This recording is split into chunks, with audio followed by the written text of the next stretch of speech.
Yeah, I feel like one of the biggest problems when I want to give back, especially coming from a revert perspective, is that I always find to myself, how many non-Muslims can say that they had a drug problem, an alcohol problem, Yeah, they were homeless, yeah, they had a misuse problem, yeah, and they were helped by a Muslim organization yeah. to come off that.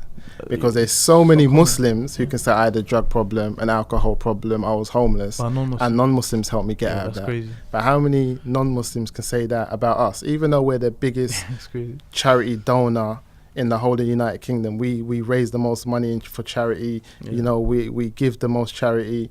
Even though we're in, especially in Ramadan, we raise some crazy amounts of money in Ramadan. We have our Prime Minister who come out and say that the Muslim community are the biggest charity donating community in the country and blah, blah, blah.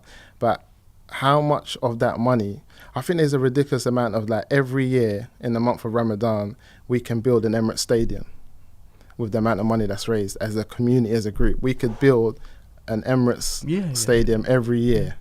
And that stadium, that facility, that organization, that infrastructure would belong to Muslims. We can build one of them every year in this country that can facilitate for everyone.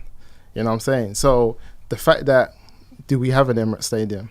Do we have that in this country? Do we have something that big, giving back to the wider community? Do we have that impact locally, to non-Muslims?